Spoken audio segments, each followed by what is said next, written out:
everything. Process is Everything.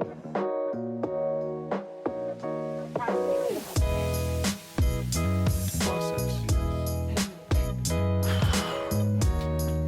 Everything. is process everything. Everything. Process is everything. So how y'all been? I mean, it's been, I know that you and I met 23 years ago. Holy moly. Are you kidding us? Back when Stephen's hair was black Yeah. and you had hair. Yes, that's true. Everybody knows the Kendrick brothers. Everybody knows what you do, right? You've answered the same question for 20 years. Tell us where it all started. Steve and I grew up in Smyrna, Georgia, and Dad was a minister. Mom was a school teacher. We grew up mostly with a home video camera on our shoulder. We joke about the fact that it was like a small suitcase. There was when they were the huge VHS cameras, and we would make silly little videos around our neighborhood and with our church youth. Instead of Indiana Jones, it was Alabama Jones. Instead of James Bond, it was Savings Bond was our agent. And we did it for school projects, and our parents were praying parents, so they asked the Lord to capture our hearts. And in high school, I'm 3 years older than Stephen. Shannon is our older brother. He's 3 years older than me, so I'm in the middle. But in high school is when we made a decision to say, all right, God, we'll do whatever you want us to do. And so I wanted to make feature films, Christian movies, except I wanted to make cool movies that are never cheesy in any way. So we're going to make real films. Yeah. So anyway, Just watch. right. But the Lord did not initially open that door, and I'm glad he did not, because if I'm honest, I as a Christian, I wanted to make movies that I wanted to see that were cool and then sprinkle some Christianity on it at the end. God said, I'm not really interested in that method. So the door was shut. We both ended up going after college, going into seminary and then getting ordained, going into ministry, loved it. And so I died to this idea of making feature films. It's like, I don't have any connections. I don't know anybody that's in the production world. And then I was invited to come down in 1999 as an associate pastor at Sherwood Church here in Albany, Georgia. Tracy and I met the year after that, I think in 2000. And so came down here, did media ministry and basically television, radio for the church. And it was during that period that God said, okay, you're starting to grow up, Alex, a little bit. So we made a little movie called Flywheel, initially for the community.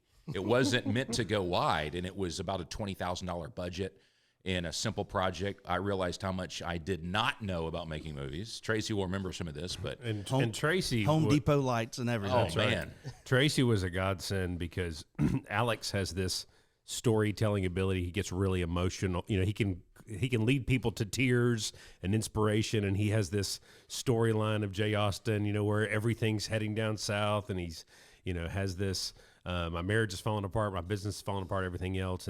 But Tracy, as you know, is a walking laugh machine. I mean, he is so funny. He's brilliant, and he's just so quick off the cuff. And when I first met you, Tracy, and Tracy beats himself up, so there's that balance. Oh, You yeah. know? Somebody's got to. So you know him well. Too many people like me. You know what I Yeah. mean? So, but I remember when I first met Tracy at a summer camp, and Alex walked in, and he goes, "You got to meet this guy who's working with me at the church and stuff like that." Because you were doing voices, you were changing, you know, Oh, yeah. and because there was a cartoon character aspect where he could turn that on if he needed to, you know. But I just look back and I'm grateful for you, Tracy, because not only did you come alongside Alex and add some levity to his life and everything else, but y'all were all Swiss Army knives. You were wearing every hat, doing, you know, because you're helping with the camera, filming him. He's shooting you. Y'all are, you know, trying to wing it to get through everything, writing the script, you know, improving those scenes, you know, to add humor to all of those things. And then in the edit room and everything else. And if you look at the credits of Flywheel, you see y'all's names a lot, you know, in those credits. And with every movie, we've been able to take off more hats and just be able to focus in on really what God's gifted you to specialize in or things like that. yeah. But the Lord showed us how much we didn't know. You know, most guys in their mind think I'm going to accomplish this and think they're more capable than they are. And I remember how humble it was to realize I really don't know anything about making films. Tracy, you'll remember this, but I remember there were days when we would film half of a conversation in the J. Austin Motors used car lot, which was Mac George Motors here in Albany. Oh, yeah. And Mac was great to let us use the lot. And so we're filming halfway through the conversation. The sun's going down. It gets too dark to finish the conversation with our one camera filming multiple angles. So Mac didn't know it would be 9 months of filming. yeah. So we would go home halfway through the scene saying, now let's come back Monday and we'll finish the scene. We come back Monday and of course half our characters are wearing different clothes now. Because you Didn't don't think think that about through. Yeah, we didn't think about the fact, hey, I have to wear the same clothes because your clothes don't change halfway through a scene. Right. And then I The remember scripty didn't catch that? no, what's a scripty? There Yeah. you go. Continuity. There's So- no Yeah. continuity. But then I remember that one day, Trevor, who was great to work with, Trevor, one of our actors, church members and actors, he comes in to film the second half of a scene we'd already started filming. And I'm looking at him and I said, Trevor, did you get a haircut over the weekend? Buzz cut. And he's like, oh, dude, I did not even think about that. So his hair is different at the beginning of one scene and then at the end of the same scene. That's hilarious. So anyway, we realized how much we did not know about making movies. But when the movie was done, and I was both excited that we had finished it, but embarrassed that it did not turn out like I thought. And so we got it in our one local theater. I was excited about that. And then the Lord allowed it to explode. That Flywheel ended up selling 1.3 million DVDs. Wow. Awesome. And that just, Unreal. man. And Those are Beyonce, CD numbers or album numbers. you know. Yeah. Well, everything's so different now. I mean, you guys are writing too. I mean, think about the cusp of when that movie came out. There's so much social media. Everybody's so cynical now. yeah. Has that entered into how you write now? Because your audience has changed over 20 years. Tell us about that process. Well, Facing the Giants was baptism by fire because we had never stuck our turtleneck out for the public to criticize us. Yeah. So when that movie comes out, it was amazing how much the critics would trash us. And they would say We things got both. like, We got super positive and yeah. super negative. Which you can't listen to either side. Yeah. You can't, Michael Catt, our former pastor, used to say you have to be dead to flattery and flattening. Yeah. Because either one of those extremes can take you out if you're Amen. not careful, So staying out of the ditches is what I talk about. You can listen and learn, but don't let it go to your head and, you're in a fetal position in the corner sucking your thumb thinking I want to die, if you're not, or walking around thinking you're way better than you are. Right. I've noticed when people like your work, they exaggerate their praise. Yeah. And they'll walk up to you and they'll say, that is the greatest movie of all time. And what they really mean is, of all the movies I've seen and I liked, this one is the most recent. Right. Yeah. You But must that's not have what- you that's must what not they- have seen Honey, I Shrunk the Kids. Of course. That's right. Because they're still feeling the emotion of it at that moment. And they're currently most excited about it because it's the one that they're enjoying, But you cannot let that go to your head. But Facing the Giants, we got trashed. And it was like, if you go back and read the reviews, the Rotten Tomato reviews of Facing the Giants, and we took it personally because artists, as you know, hold their art over their heart. And they say, what do you think about this, my baby? And then when people criticize it, you just take it personally. And if your identity is not anchored in Christ and who you are in Him, and it's anchored in your work and your performance, then you're up one day, down the next, like you're the gonna stock get hurt. market. You're going to get hurt. Did you find yourself going to the internet and looking for these comments? Initially, yes, until you learn. Wow. So so Stephen's exactly right. We learned, don't hold it over your heart and say, do you like it? You hold it off to the side and you say, give me your thoughts. So whatever, if they poke holes in it, they're not poking your heart. Yeah. And you're like, okay, how can I improve as a filmmaker? So every film we've done, we've learned things that we can apply to the next film. But it is true, whether I like it or not, there are cheesy aspects to those films. Now, they were also impactful to a section of our audience who said, wow, this really impacted me. And we got lots of people saying, this is how your movies impacted me. And we're very grateful for that, along with the criticism. So I'm thinking one day, this really happened. Facing the Giants comes out. I'm initially reading all the reviews, which is foolish for anybody to do. I'm reading all the reviews. In the same day, one guy says, this actor, this Alex Kendrick guy, is good enough to act next to Tom Hanks. And I'm thinking, wow. And then, Pretty good. Then not Pretty long good. after, another review says, this is the most wooden actor I've ever seen. He is terrible, doesn't need to be making films. And I'm thinking, which one is true? Which one is true? So they don't about mess. That's right. Tom Hanks, Woody. Yes, yes.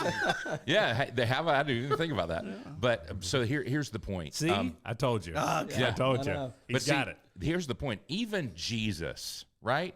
Even Jesus was rejected by a section of the audience. You had the Pharisees saying, "You're lying. That's not, you're not God, this and that." And so he was heavily criticized and hated by a section of the audience he was ministering to, while other people were like, "I don't know, I'm thinking about it." And then some people were like, "Yes, I'm following you." So I was like, "Alex, who do you think you are that you could win everybody over?" We can't, and we never will. And so we had to learn that the hard way. So today, we fully express and embrace people that are ministered to. Thank you, God. The people that are like, "Yeah, they're okay," and the people that are like, "No, we don't want anything to do with them." That is okay. Mm-hmm. So at this time, you were talking about like you found out you didn't know as much as you thought. Right. Did you play the like I'm gonna fake it till I make it with everybody, or was it like I'm the writer, producer, director? I think practically in the production, you're having to fake it till you make it. It's like let's hit play. Hopefully the camera's in focus. Let's throw a font that may look like a movie font on this trailer. But practically when people would walk in, I mean we've tried not to strut around like we know what we're doing because we know we don't. But somebody has to be the leader. Yeah, that's right. That's right. true. And sometimes the initiative and the passion and the vision are what are energizing the ship. Absolutely. It's not Steven Spielberg is driving this bus. This is going to be amazing, And in our situation, the Lord has both balanced out revealing our inadequacy and showing that he can take loaves and fish and do great things with it. Yeah, that's true. And so in every one of the movies, it's like if you read the reviews or talk to people who see Flywheel, they're like, the camera gets out of focus. Yeah. I mean, the first shot of Tracy walking in, what is this? Completely out of focus. Yeah. The camera's completely out of it. Yeah. Which means I was on camera. I didn't say that. Yeah, Alex was on camera. So, Yeah. But you see the camera gets out of focus. It's 480p resolution from that XL1 with the P. And then we put black bars on it That's right. to lower the resolution. and we got, what was it, Mac George Motors' kid, holding the boom mic or yeah. whatever. Yeah. So all of that, but at the same time, the story and the truths that are communicated, people are like, man, this movie has hit me more deeply than just about any other movie I've seen. And even today, we've made like 8 movies, I think now. People say, "Oh, Flywheel's still my favorite." Man, that movie changed my life. And I'm like, wow. Yeah. It really is impressive that God can take humble means and do so many things with it. Yeah, and it's Flywheel, if you get them to expect a 3 and it turns out to be a 6, they're like, "Wow, that was really good." But if they're expecting an 8 and it's a 6, they're like, "Eh." That's a great point. Yeah. So we learned over the years, although each movie grew in some aspect, either production quality or more professional cast and crew or just experience teaching you things movie to movie, at the end of the day, we try not to oversell anything. And, it's better to undersell, over deliver. So but you want an effective trailer and things like that. So we try not to oversell it, on the front side. So when people do see it, they're like, "Wow, man, that hit me," or "that ministered to me." And we do, I like to say, Tracy, the one thing we did right from Flywheel is we did dedicate it to the Lord from the very beginning. And so the result of it, which was far more than I ever imagined, for each film, yes, we got criticism, and yes, we got people that said, "This is what you're doing wrong." And we had to listen to the truth in that. The validity of the criticism we had to embrace, and that was hard. Some people are just mean, and so we can, okay, if you're just being mean, then you're being mean. But the outliers you have to cut off. That's right. Yeah. That's The right. extremes. But it was great. So the Lord taught me, worked on me while we're writing and making these films, and which is not a lot of fun, actually. So each film that I did, if the Lord's saying, "Hey, you're going to do Courageous, so I'm going to teach you something about fatherhood," and he convicted me while I'm making a movie to other fathers. Awesome. Wow. And so some of that's not fun, but it's good for me. So I'm very grateful. So it's been quite a journey. It has been wonderful, but not easy. Well, what's funny is the longevity of these movies. Oh, yeah. So Tracy and I go out of town a lot for work, and everywhere we go, some person walks up to Tracy and says something like, I'm number 6, babe. A few weeks ago, this guy We're runs up to number Tracy. 6. We're Yeah. number 6. I have no idea what he's talking right. about. Blake's seen only 6 movies, so he has no idea. But And Honey, I Shrunk the Honey, I Kids Shrunk was the Kids number is one one. of them. Absolutely. and then Baby's Honey, I Kid's the Blew other Up the Kid. Yes. Okay, that's 2. Big Rick Moranis fan. But the impact that this has had years later, and people still we still watch this at my church. Mm-hmm. Is there a formula? I mean, there's something baked into this. Obviously, it's God sent. Is there a formula? Because I've seen Flywheel and I've seen Facing the Giants, and as cheesy as you may think the movie is, and me too. Like sitting there, there's always a moment I'm like, I'm not crying. You're crying. I'll tell you the principles that I share with people, what I learned. First, there's a difference between a good idea and a God idea. And we learned, okay, we think we have good ideas, but God, what direction do you want us to go? And next, lay the groundwork in prayer. Just like we talk about the farmer in Facing the Giants, but the farmer goes out and tills his soil, the land, nurtures it first before he starts growing something. So you have to do that in prayer, so that God gets his way. That it is better that I don't get credit and fame. Man, this is sad. I've learned that fame and money will destroy a man. Mm-hmm. It really will. Yeah. And so if he's not going like this to the Lord, saying, Lord, whatever you get me, let me use it for your glory. I'll give when you say give. I'll use the way in a way that you want me to use it. But if a man's holding on, I need more fame, more money, which is Hollywood, honestly, you'll see it rot them. And so hold things honorably so the Lord can do whatever he wants to do with it. And let me jump in on that for just a second. So you will see in Scripture that wealth is not the evil; it's the loving it and making it your God and dependence upon it, and those kind of things. Yeah. But you'll always see this, that God intends for us. We're made in His image. He wants us to be like Him. Oh, He's a very generous God. He's a very serving, giving, encouraging, loving. Where at the last book of the Bible, in the last chapter, talks about the river that flows out of the throne of God. And there's blessing and wisdom and healing and all these things. That it's who He is. So when we become a conduit where we're receiving from the Lord love, and then we turn around and we give that love to other people rather than just hoarding it for ourselves and soaking in and letting it sour, that's the way it's supposed to be. When we're blessed, we become a blessing. You'll see in Scripture, when God gives you finances, He fully intends on you to begin to share and give and bless and lend and help other people.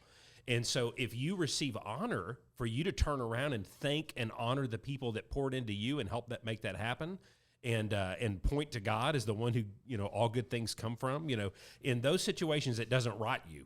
Yeah. But when we hoard it and we become the Dead Sea and we're receiving things, but there's nothing going out, then the money starts to derail, the praise starts to derail, everything.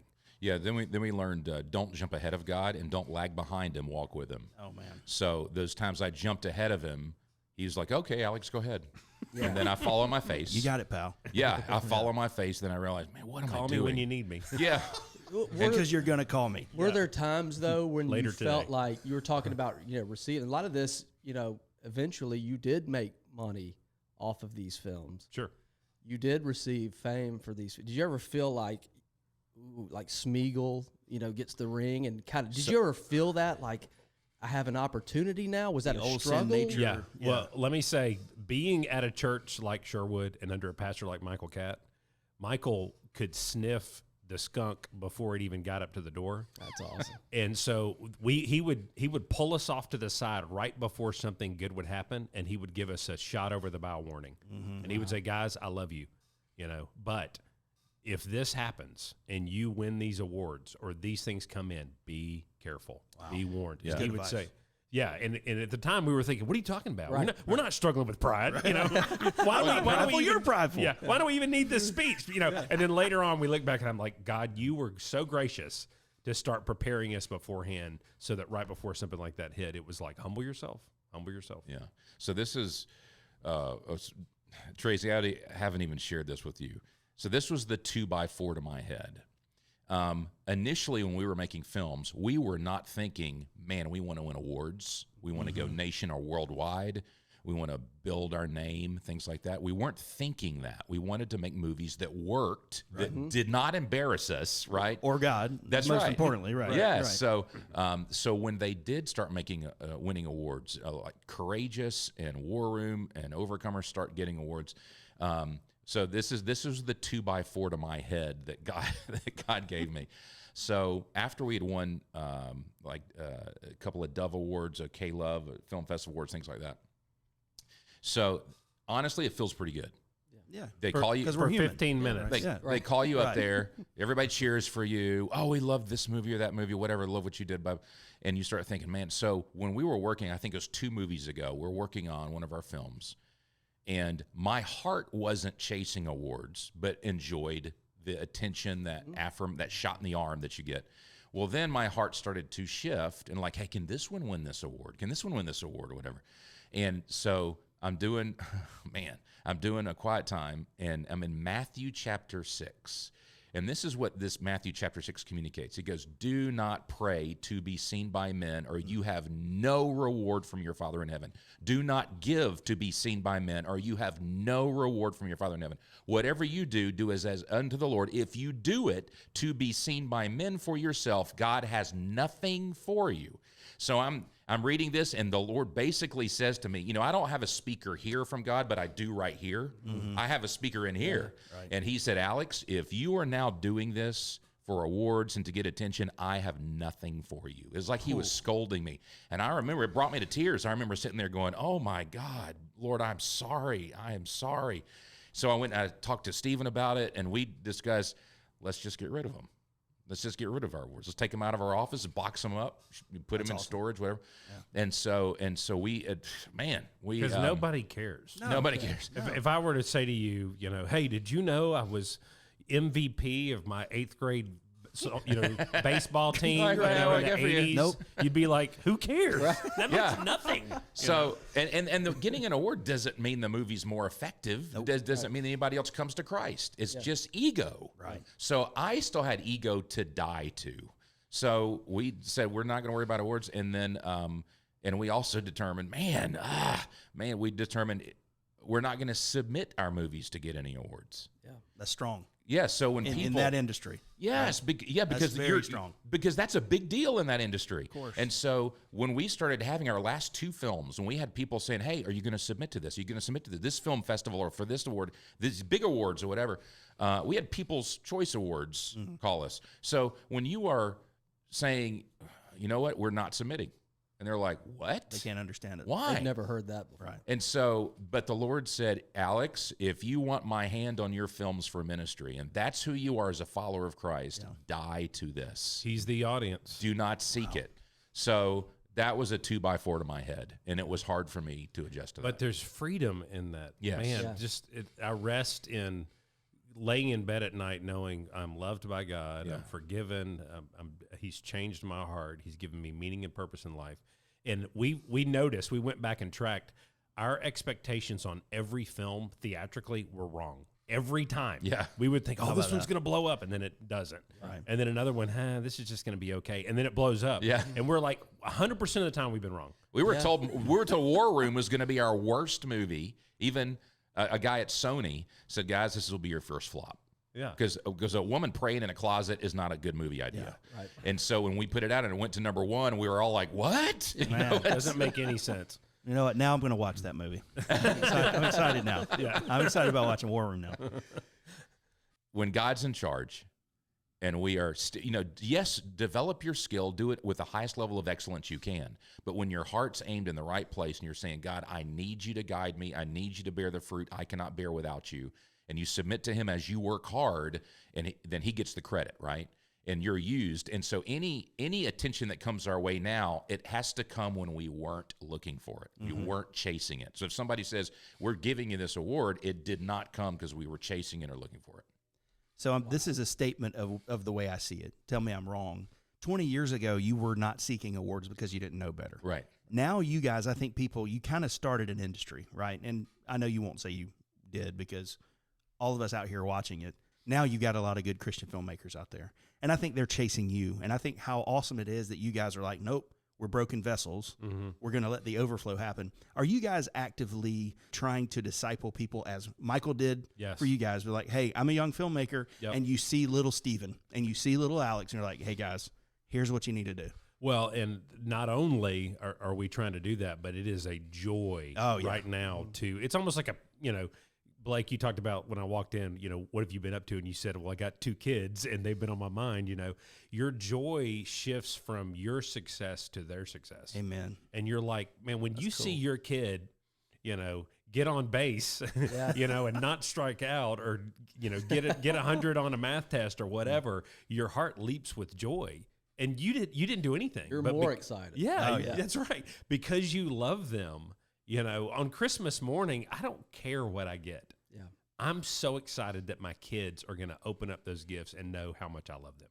And they're going to be like with tears in their eyes, Daddy, I love you, thank you, And it just that moment with them. So with filmmakers, for us to now shift and say, having learned the hard lessons, of each of these movies the hard way, because we didn't go to film school and weren't on Hollywood sets, and we're basically taking what we learned in church ministry about leadership and teamwork and prayer and hard work, making all those welcome videos that we used to do on Fridays, Tracy, all of that we're applying into the film world.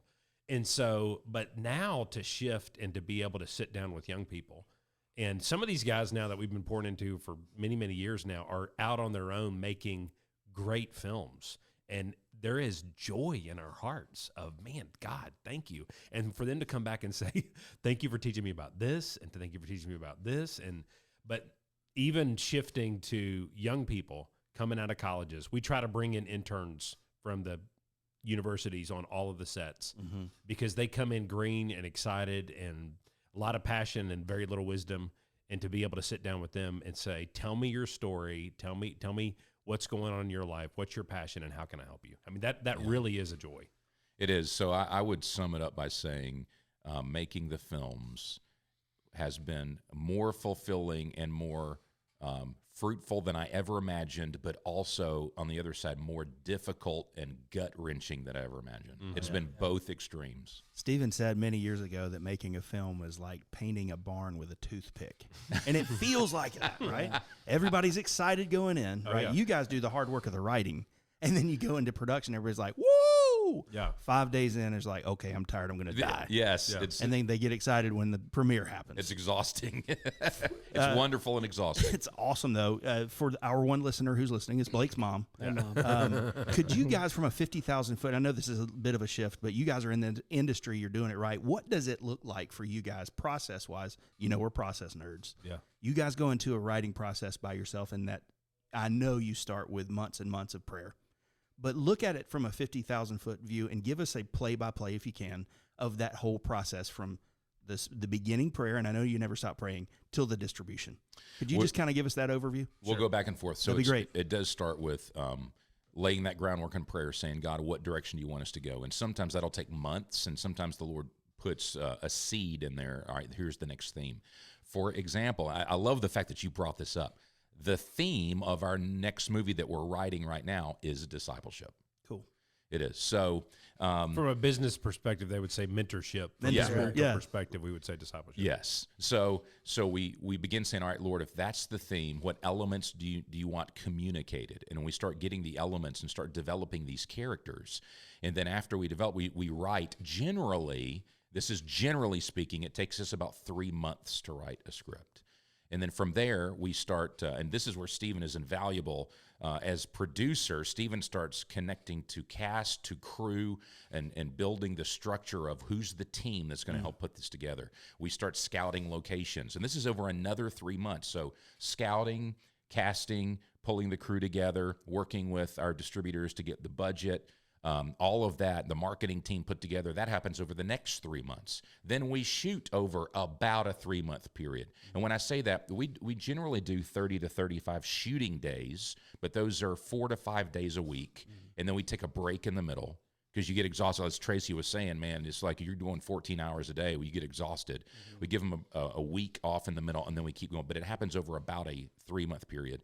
And then there's months of editing.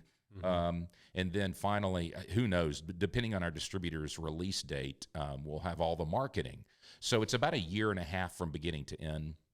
That's the general process. And it's amazing if you stop and think about it.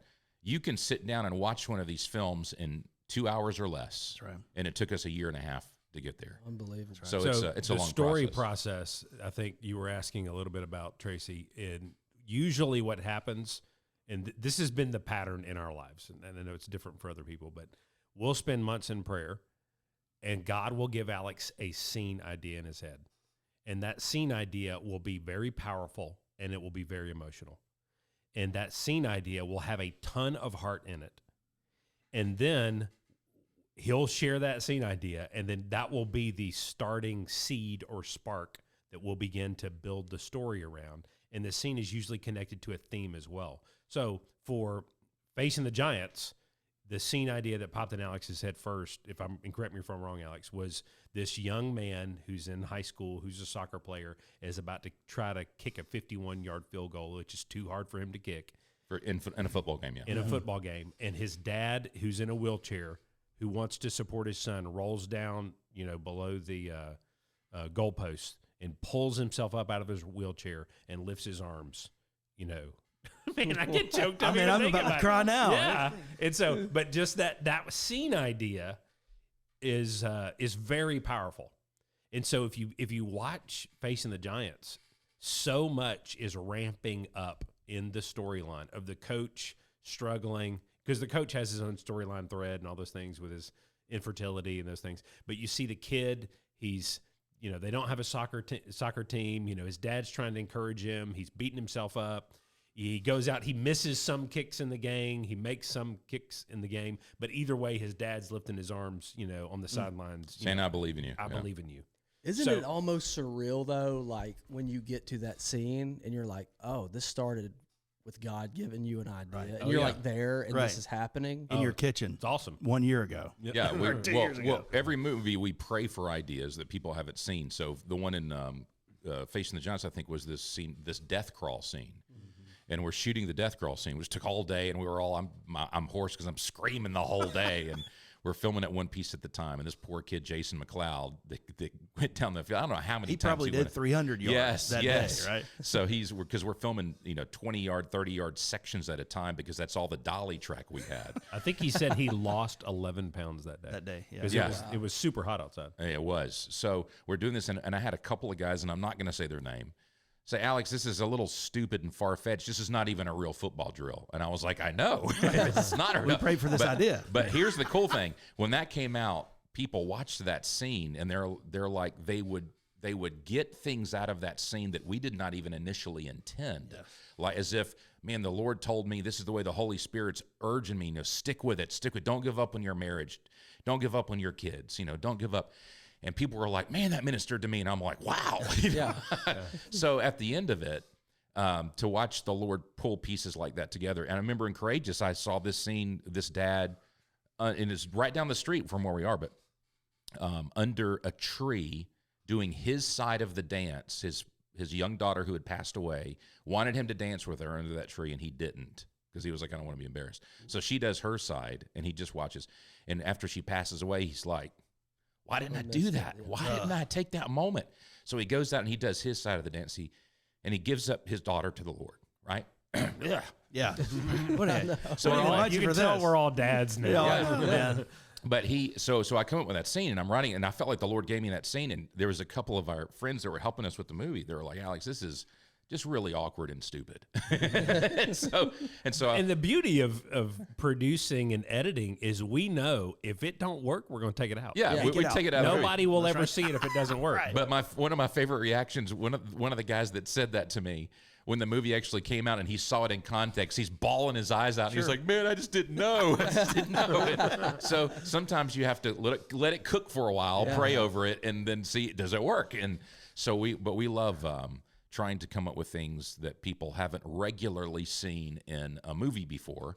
And I love the fact after War Room, all these people are saying, I need a specific place in my house, closet or whatever, to have intimate time with the Lord. And there was a guy in Michigan. He was a local contractor. He would do small construction. Oh man. And I love this because he said to a minister that was up there, he said, "What is going on? I've been asked like 4 or 5 times to go expand closets. I need a war room so that people can pray in their closets." He goes, "So I literally, like on my list, people are expanding their closets to have a prayer." He goes, "What's going on?" And the minister says, "Have you seen the movie War Room? It just came out a few months ago." And he's like, "No, what is it?" So when he finally sees it, he's like, "Okay, now I get it. I get it." So that was happening, and I think it's incredible. That's hilarious. And now he started warroom.com. We'll build you a war room. That's right. Tell us now, you've got a son that is in filmmaking now, right? Tell me about that real quick. We don't want to go down the family road too, because you guys together, I think in Shannon as well, you got the city of Camilla as far as number of children. Oh, yeah. Right? But you guys kids are following in dad's footsteps, I guess? Yeah, so my oldest son, Joshua, just finished his cinema degree, just graduated in December. Congratulations, Joshua. And and so he'll From be, Lee University. Yeah, so he'll be on camera for our next film. Oh, really? And so really Nice. excited about that. And then I have 6 kids. Stephen has 6 kids. Older brother has 7. So and then Stephen's sons as well are getting into filmmaking. So we're excited that our older children, as they finish their degrees, will be on set helping us. That's awesome. Make movies, because one day we got to pass something along. That's You know, right. we can't make movies forever. So we love the fact that they, by their own choice, said, "Hey, I want to do this too." And so if anything, it was a little bit of whetting their appetite with putting projects together. And then now they have better tools. I mean, Tracy, this phone I know.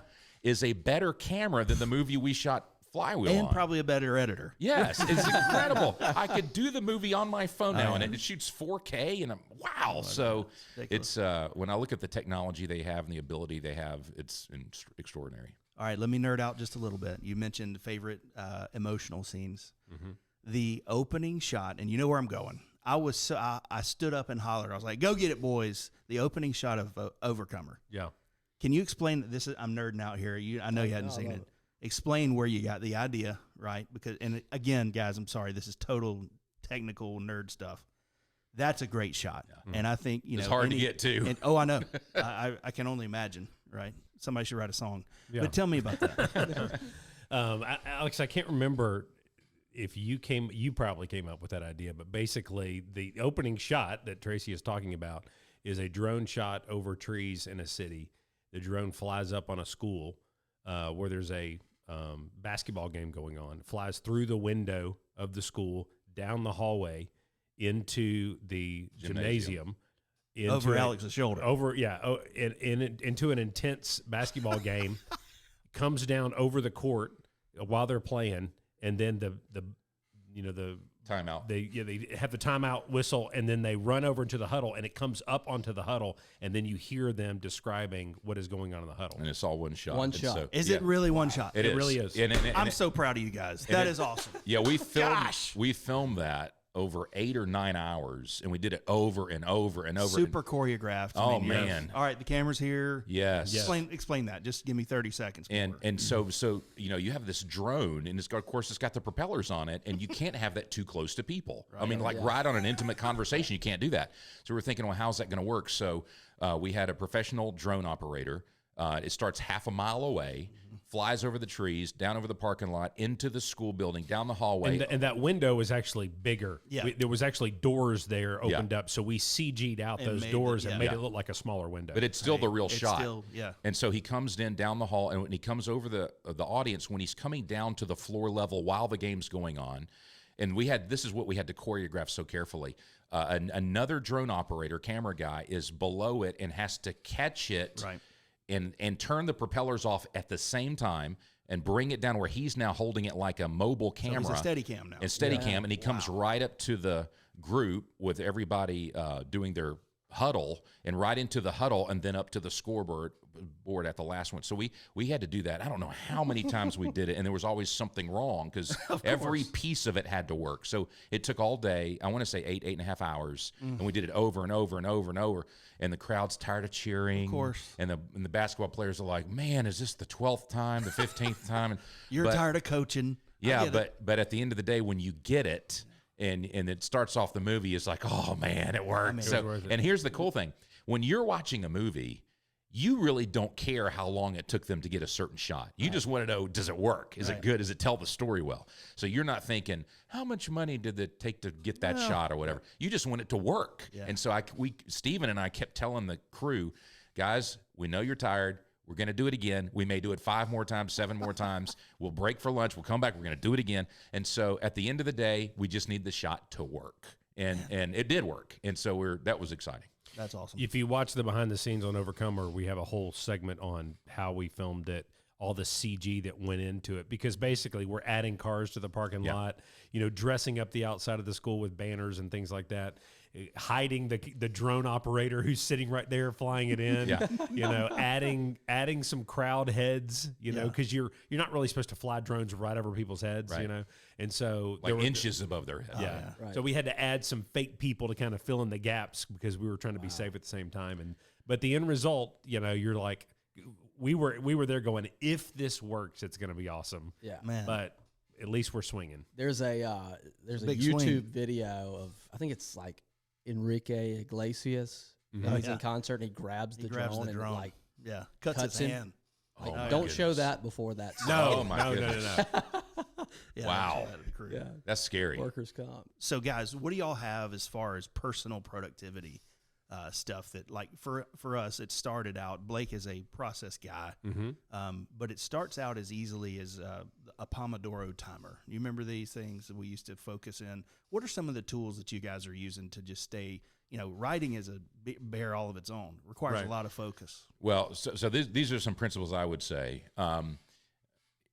At the end of the day, you want everybody on your team to blossom in their area of giftedness. And so the way we work most effectively and efficiently is we work off a point man mentality. So Stephen and I, and then Shannon, our brother as well, forget rank. Who's president, who's vice president, who's this, that. At the end of the day, if our older brother Shannon has the most knowledge and ability to lead in a certain facet of Kendrick Brothers, then we follow him. We serve him as We're point man. You're wearing the hat now of leadership, and we're going to serve and support you. So that's cool. on producing, on most of our curriculums, our ministry books, Stephen is the most gifted writer. So even though we do it together, I support him. If there's ever an area, well, I think we should go this way, and he thinks we should go this way, as point man, I'm going to support him. When we do a movie direction, they support me, as the writer director of these films. So whoever is point man and is the most gifted in that area, we work off that mentality. Follow the point man, because you can't, if you have equal heads, that doesn't work, because you just butt heads. So one area of productivity and effectiveness is follow the point man. But so we bless whoever should be in charge and let them lead. The next thing after that, we start off in prayer. So every Monday, we start our meetings and our weeks off with group prayer, just dedicating it to the Lord. So I would say one of the things that I say to our department heads on a set, and because we try to pick believers that already have a good relationship with God, leading the departments. Not everybody on our crew, knows the Lord and wants to follow the Lord, but our crew department heads, we tell them 5 minutes of prayer can get more done than 5 hours of work. Now, if you quantify that in your mind, if you really believe that to be true, 5 minutes of prayer is going to get more done than 5 hours of work. How many times do you look at your to-do list in a day with stress because you're like, I have too much to do and not enough time? Every day, we feel that way. So, but you go in by faith, and when we tell them that, it's like, okay, yeah, that sounds real spiritual like that. But when we demonstrate that practically, and we're like, all right, guys, here's the objectives and the goals of the day. Here's the things that we need. Here's the problems we have to overcome. We're going to stop right now. We're going to pray through all these things. So we will pray as a team. Lord, would you supply, this ballast to fix this light? Lord, would you supply this crew member? Would you help us to work through this problem? Would you give us favor with these people that we need to go talk to? So then when we're done, they will watch throughout the day and throughout the week, because repeatedly we've seen God show up, and we will sometimes get the phone call. It happened on Courageous. The guy calls me and he goes, Stephen, this is Jimmy Broyden, by the way, in Canada. He says, I was spending my time with the Lord this morning, and he told me I needed to go down to Albany, Georgia, and oversee all of your stunts for your next movie. Wow. And at the same time, we're praying, God, we don't know how to do all these stunts. We have a bunch of stunts in this movie. He calls me. So Problem solved. I didn't spend 6 weeks interviewing, stunt coordinators and asking them if they would come help us. God speaks to his heart, and he comes down and he coordinated the fight scenes, the shooting scenes, The car the skids car and- skidding. Yeah. It was his feet that are dragging next to the truck at the beginning, the opening shot of the truck dragging scene. All of those things fall into place.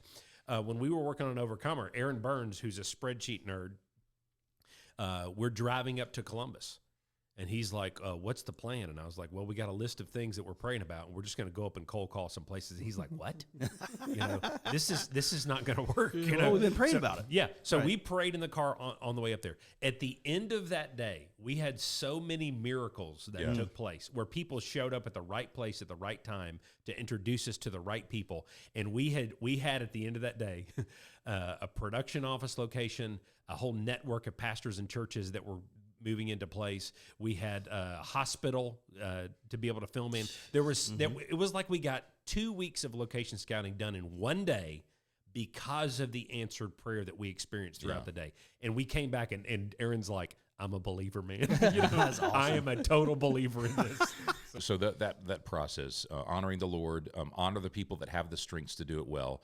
And there's a lot of dying to yourself. Man, Yes. there's a lot of dying to yourself. Not that means don't lead, but what I'm saying is to die to your ego, because all of us have an ego. We do. To die to your ego and say, Lord, help me operate with excellence, continue growing in my field to do it with excellence. But Lord, I need you. I need you to bless it. And so he's done that dozens of times for us. Just Your dozens of times. stress level goes way down Yeah. if you'll humble yourself. Yeah. Because pride is extremely stressful. It causes you to be insecure if somebody criticizes you. It causes you to be jealous if somebody outshines you. It causes you to have to pipe in and make yourself sound brilliant in a meeting because you want people to be impressed by you. It causes you to want to grab the glory in a situation or guard something that needs to be done as, no, I need to do that because I want the credit for or the extra money that comes. But when you humble yourself, your stress level just drains way down. And then you can cheer somebody on to succeed. You can say, you know what, you're better at that than I am, Or if you get criticized, you could say, you know what, I needed to hear that. Thank you for that. I need to grow in that area, and I appreciate your encouragement and exhortation that I need. So Tracy will remember this. So I'm telling on Tracy a little bit. Oh, boy. In the early 2000s, we're making a lot of these. We made welcome videos for the services at Sherwood. We made promotional videos, but we did a number of super creative things. We remember Code Red. Oh, yeah. So we did these special effects. We did these Matrix type moves, and people were like, "How did you do that?" Throwing the plug in the wall from across the room. Yes, and so Fishing line. Oh, That's yeah. how we did it. Fishing line. And duct tape. people are like, "How did you do this, guys?" Well, my strength was not administration.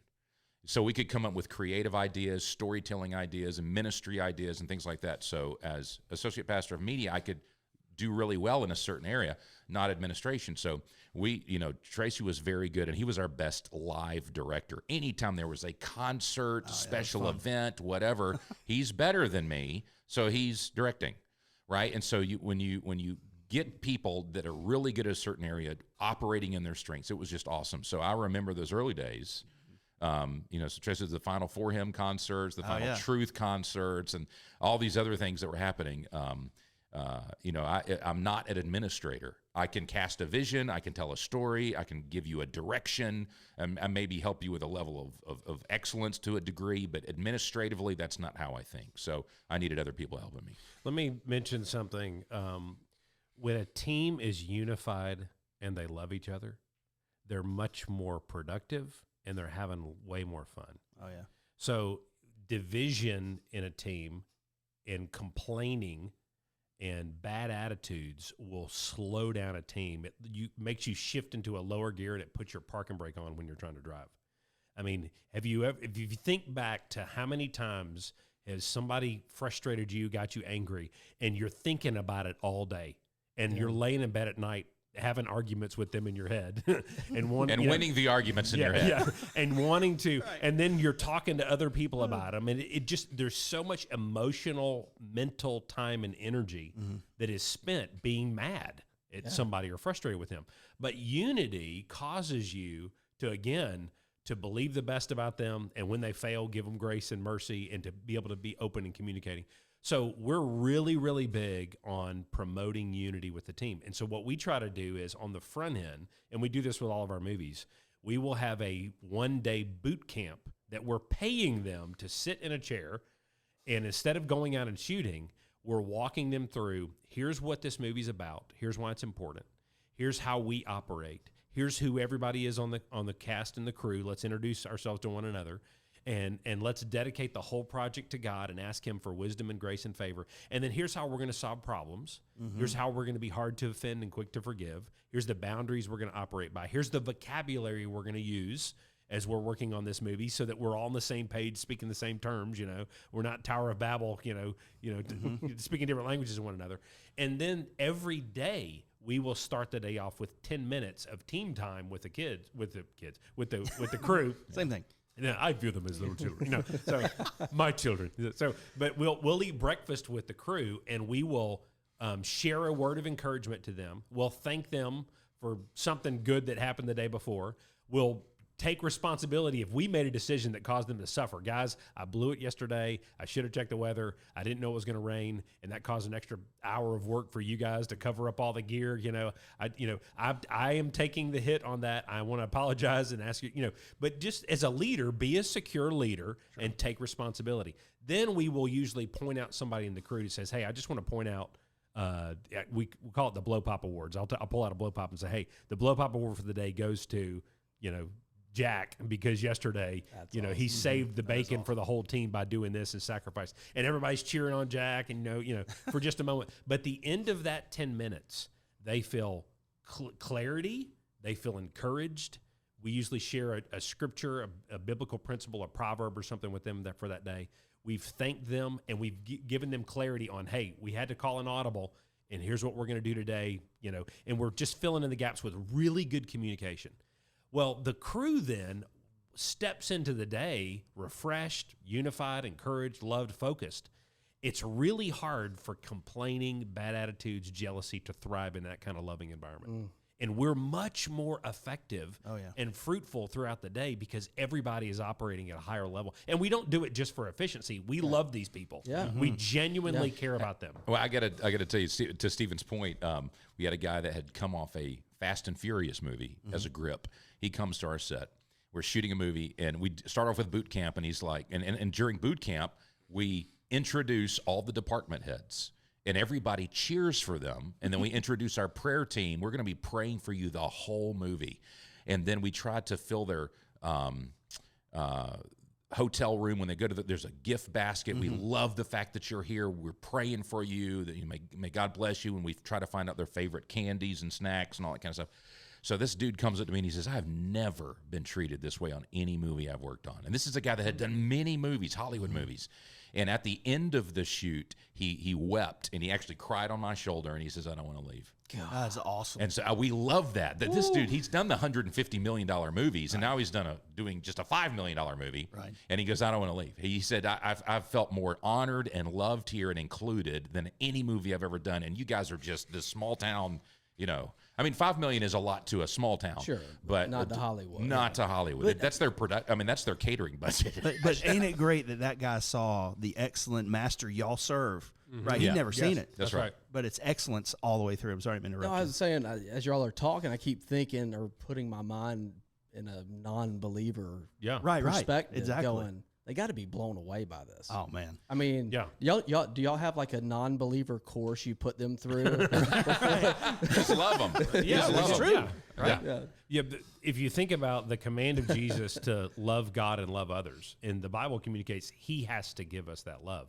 We love because He first loved us. We receive His love for us first, and it fills up our tanks, and then we can share it back to Him and with other people that are around us. Well, if you love someone, you want God's best for them in every area of their life. You want their health to be good. You want their marriage to be strong. You want their relationship with their kids to be good. You want them to be financially blessed. You want there's, every area of their life. If you think about your kids, is probably the best analogy. Which area of the lives of your kids do you want them to be blessed and successful? In their academics, or in their health, or in their relationships, in their friendships, in their future, in their marriage? You're like all of the above.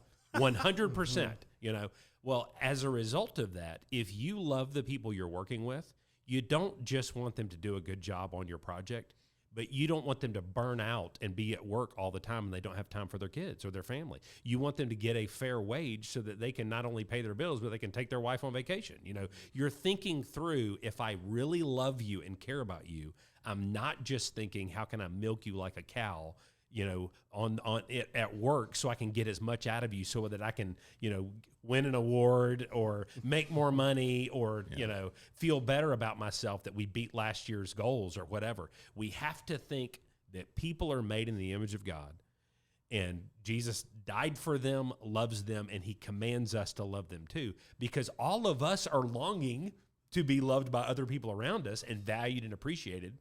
And when we do that, because the Lord has valued us through Christ, when we do that with them, they don't know what to do about it. They don't know what to do with that. They're just like, you mean you're giving me a break over the weekend so I can go home and spend time with my family? Yep. When Hollywood, you know, they're shooting 7 days a week. And you mean that you're apologizing, you know, or you're paying me a bonus because you came in under budget so that I can go and get this piece of gear that I needed? You mean that during this lunchtime, you as a producer are willing to sit down next to me and ask me, how's my marriage, how's my family, how can I serve you? You know, and thank you for being here and valuing them. When they leave your set, we talk about the process of shooting the movie should have been so beneficial to everyone involved that even if the movie never comes out in the theater, and it was worth making. It was still worth making because of all the people being blessed by the process. You got it, Lynn. It's awesome. I need y'all to come hang out every Friday. Yeah. Tracy pays very well. Well, yeah. Awesome. Yeah. Well, listen, Blake never wanted to have you guys here. I was like, please, man, please I just want him to come back. I'm kidding. Man, thank y'all for y'all's time. We've gone so we appreciate it, and you guys have been a blessing. I appreciate y'all's friendship. I'm excited to get to see the success of you, and not only you guys, but the people that you're pouring into for generations to come. And I think that's amazing. So thank you for your time now. Well, it's thank you. Awesome to be here. Yeah, thank you We guys. respect both of you, and to have known you for years and to know your backstories and to see y'all working together, and not only being a blessing through the levy, the marketing, and all those kind of things, but the whole due process thing. I think that's going to be such a blessing. That's great. To so many people. Lower their stress level, make companies more efficient in what they're doing. So we're cheering you on. This Thank you. has been so valuable for me Yeah. in due process. Everything you're saying, I really appreciate your time today. Yeah. Don't think we won't be talking about this in our meetings next week. Yeah, I got some notes. Blake's gonna walk in and goes, I got this new idea That's right.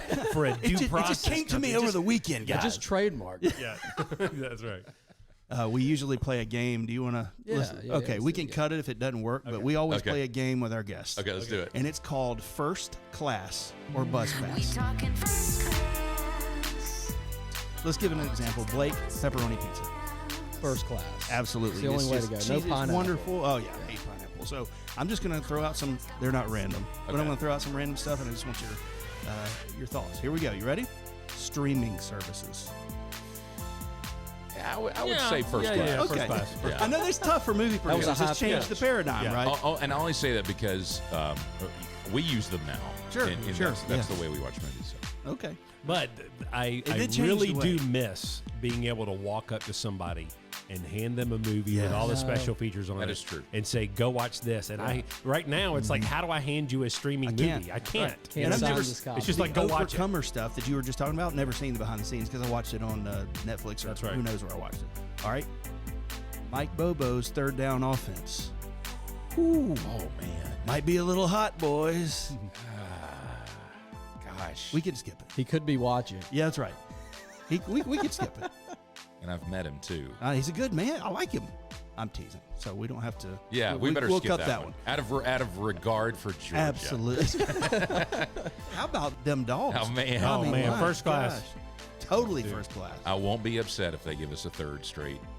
I national wouldn't title. hate it. Wouldn't hate it. I'm going to take this next one. People who walk up to you with your next movie idea. Oh, bus pass. Bus pass. Holy moly! You ever get 'cause that? Well, no, that Every happens. week. That Every day. happens almost every day. Every day. I would say 4 times a week. That happens. Yeah. And they call us, they text us, they email us. God they- told me. Yeah, God told me. God Oh, yeah. told me that my life story is your next movie. Yeah. Yeah, that's Guys, going to be just a little bit by if- proxy because people know I've been associated with you. It's probably not every month, but every other month I'll get the same call. Yeah, I would say if there was a lie detector on me, with honesty, that's happened at least over 1,000 times. No doubt. At No least. doubt. I've been with you in public. But for real, I got a great idea.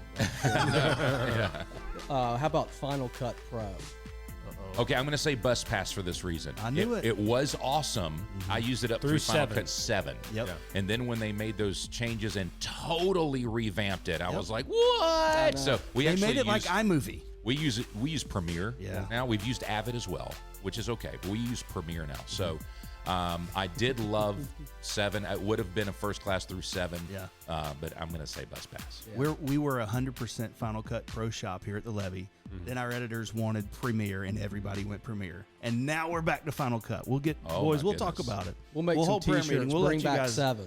Bring back 7. Bring back 7. Let's see, DPs in general, or the DPs you've worked with. Directors. How about of that? Oh First yeah, class. well, we love them. Yeah, we love them First Yeah. class. because we Absolutely. They pick can ones. make- We pick ones that we love. Oh, yeah. And when you're watching a movie and you're like, oh, this is so beautifully shot. Who's the DP? And, you know, the movie's halfway through, and I'm pulling up IMDb, going, who's the DP on this movie? Yeah, same thing. Yeah. Same thing. All right, last question, boys. Answering the same interview questions for 23 years now. This one actually With has been very people we refreshing. love, first class. All right, man. Yeah, Thank yeah, you so much. Hey, we love you guys. Thank you so much for joining us. We appreciate you guys. All right, thank you. Talk to you soon. Hey, to find out more about what Alex and Stephen are doing, head over to their website at kendrickbrothers.com. You'll be glad you did. kendrickbrothers.com. Today's show is brought to you in part by Due Process. Standardize, onboard, and optimize. Click or call today to see how we can help take your business to the next level. DueProcessUSA.com. Process is Everything is a production of the Levy Studios. It's the right thing to do. Visit thelevystudios.com for more information. Subscribe to Process is Everything wherever you find your favorite podcast. Process is everything.